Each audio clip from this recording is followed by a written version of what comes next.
Bonjour et bienvenue sur la chaîne du Monde de Lily. Aujourd'hui, je voulais vous présenter un oracle qui s'appelle l'oracle céleste Astro-Kiff, qui se présente dans une très belle boîte, comme celle-ci, aimantée, qui s'ouvre comme un livre. Vous avez un gros livre et ensuite, vous avez les cartes. Voilà, ça se ferme comme un livre. Alors, on vous dit, Julia Salomé, alias Astro-Kiff, vous propose de redécouvrir le zodiaque grâce à son oracle céleste, inspiré de l'empreinte de la mythologie gréco-romaine. Laissez-vous porter par l'univers des 12 signes astrologiques, la force des éléments, le mouvement des astres et des planètes, le rythme des saisons et le symbolisme des notions de l'oracle de Béline. Alors, c'est un oracle qui contient 70 cartes, donc c'est assez important pour un oracle, hein, 70 cartes. Il est joliment décoré, avec toutes ces petites dorures, et puis cette image que je trouve vraiment très jolie, avec tous ces signes, des signes astrologiques qui sortent de sa coupe, là, c'est vraiment joli. Alors, le livret, il est très riche. Il est écrit, il y a combien de pages? 157 pages. Il est écrit très petit, par contre. Hein. Je vous préviens. Voilà, c'est écrit tout petit. Alors, je vais vous expliquer un petit peu comment il est tout en couleur. Hein. Il est très bien.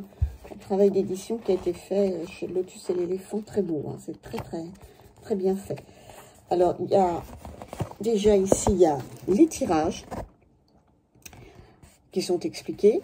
Ensuite, les cartes qui sont séparées en plusieurs catégories. Donc, les cartes du zodiaque, les cartes des éléments, donc le feu, la terre, l'air et l'eau, les cartes des astres,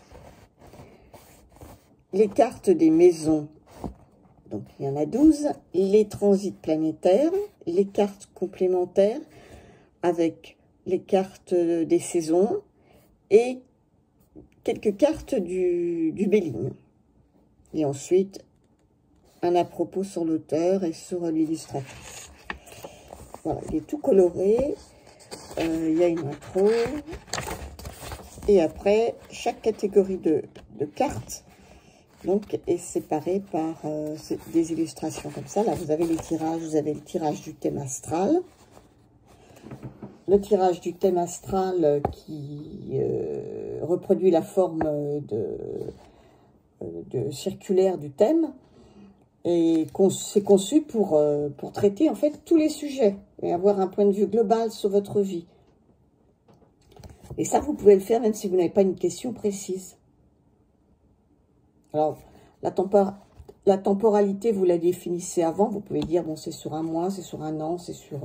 Alors, quand c'est un grand tirage comme ça, complet, oui, voilà. Vous pouvez le faire même si vous ne connaissez pas votre thème astral précis. Hein. Attention, ce n'est pas... voilà. Hein. Alors, vous disposez toutes les maisons, en fait. Et sur chacune des maisons, donc ces cartes sont face retournée, hein, donc toutes les maisons. Et sur les maisons, ensuite, vous placez, vous placez une carte au dos des maisons. Et comme ça, vous allez découvrir au fur et à mesure la lecture de votre thème. Elle a fait exactement la même chose. Elle a repris d'ailleurs les significations d'une façon plus, tout de suite, de façon plus abrégée, si je puis dire, sur les maisons. Hein, par exemple, maison 1, votre état d'esprit, votre corps, votre position. Voilà.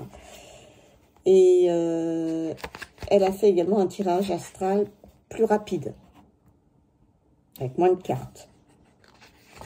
Il y a un tirage du cycle lunaire. Alors ça, c'est un tirage qui est utile dans le cas où l'on dispose d'une question à propos d'un sujet, là, plutôt, hein, concret. Je sais pas moi, par exemple, vais-je obtenir ce poste à la fin du mois. Voilà. Donc c'est vraiment du divinatoire là, un peu. Hein. Le tout est d'évaluer la situation sur une période courte. Voilà. Là, on va mélanger les cartes, peut-être qu'elles apparaissent en ombre ou en lumière. Sauf pour les cartes de la nouvelle lune et de la pleine lune que vous allez placer de chaque côté. Voilà. Et sur la carte de la nouvelle lune, sur la gauche de la carte de la pleine lune, sur la droite. La nouvelle lune symbolisera le début du projet, les bases, on va dire, quoi. Et la pleine lune symbolisera l'aboutissement de la situation. Positif comme négatif, d'ailleurs. Hein. Et au milieu, vous aurez la carte conseil. Voilà, c'est une autre façon de l'utiliser. Vous avez un tirage amoureux qui vous est proposé également ici. Et ensuite, vous avez les catégories. Donc là, si on prend le bélier, on a le conquérant, les dates du signe, bien sûr. Une explication générale, on va dire, sur le signe astrologique. Ici, ensuite, vous avez le côté lumière de la carte et le côté ombre. Voilà. Et c'est comme ça pour tous les signes. Après, on passe aux éléments, comme je vous le disais. Donc, le feu, par exemple, on vous met la passion.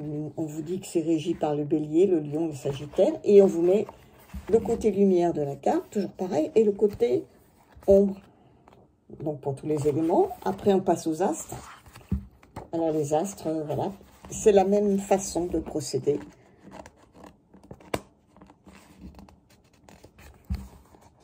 Le côté lumière et le côté ombre pour tous les astres. Et ensuite, on passe aux maisons. Même structure. Par exemple, maison 1, analogique au bélier. Le côté lumière, le côté ombre. Le transit planétaire. Les transits planétaires, plus exactement, Mercure rétrograde. Retour de Saturne. Toujours en ombre et en lumière. Et ensuite, des cartes complémentaires. Alors, on a des saisons qui peuvent peut-être aussi aider à comment dire, temporaliser les événements. Hein, on peut aussi. Et les cartes du Béline. Enfin, donc, la destinée, le ciel... la trahison, la paix, etc., le guide. Et ensuite, un petit à propos sur Julia Salomé, l'auteur, et Sandrine Fourier, l'illustratrice. Voilà. Donc, c'est un livre qui est très riche. Alors, il n'est pas nécessaire de s'y connaître en astrologie. Moi, je ne m'y connais pas spécialement, sans plus, on va dire. Et ça peut être aussi une façon, justement, de l'aborder, de connaître certaines bases. C'est un bon début. Voilà. Alors, les cartes, elles sont... ces cartes oracle, hein, sont grandes. Il y en a comme 70, donc ce qui est beaucoup, beaucoup pour un oracle. Elles sont brillantes, solides. Elles ont une tranche dorée. Et je vais vous les montrer. Voilà. Elles ne sont pas dans l'ordre. Mais bon, ça, je pense que vous allez quand même vous y retrouver. Donc là, le bélier.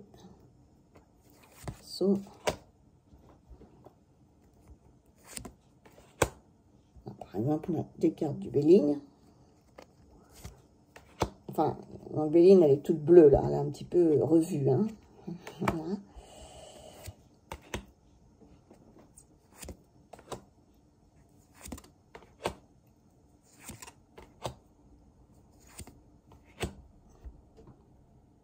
Alors aussi, comme il y a différentes catégories, ils n'ont pas changé le dos, comme dans certains oracles, vous avez des dos différents suivant les catégories de cartes.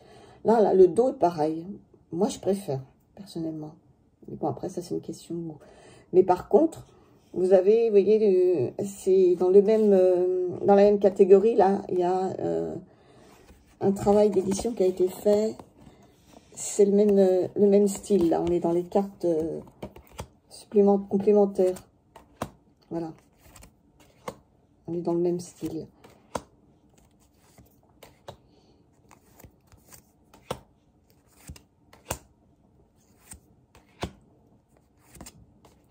Là, on est dans les éléments. Donc, le côté marron, là, pour la terre. Puis bleu pour l'air. Hein. Bleu-vert, on va dire. Bleu-vert, oui. Pour différencier du bleu, là, vraiment plus prononcé pour l'eau.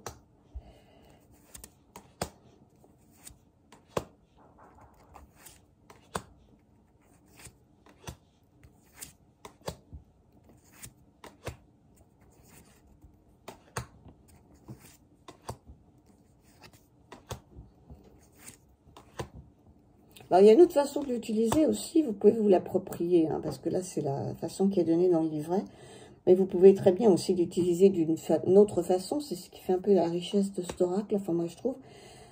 Par exemple, faire des tirages qu'avec les signes astrologiques, les compléter avec les cartes complémentaires. Après, c'est à vous de vous l'approprier, hein. Vous pouvez très bien enlever les maisons, en n'utiliser que certaines, ne pas les utiliser, là, elle vous donne une façon de faire hein, qui est intéressante. Hein. Je l'ai fait, c'est très bien. Mais j'ai également utilisé cet oracle en complément, d'ailleurs, de tarot, en prenant par exemple que les signes astrologiques. Voilà, vous pouvez aussi vous l'approprier. C'est pas une obligation de faire comme c'est.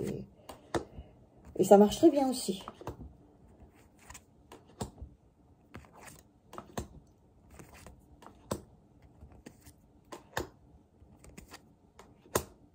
Là, on est dans les maisons.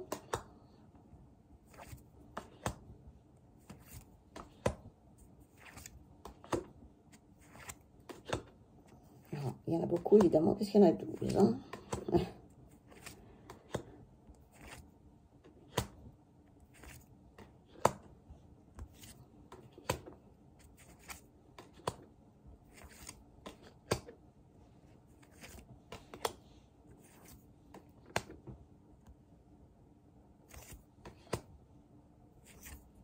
Et on revient au signe de zodiaque.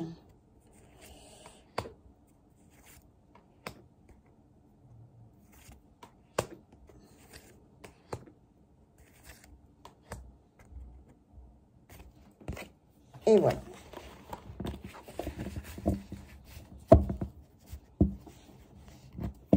Donc voilà, c'est un oracle qui, je pense,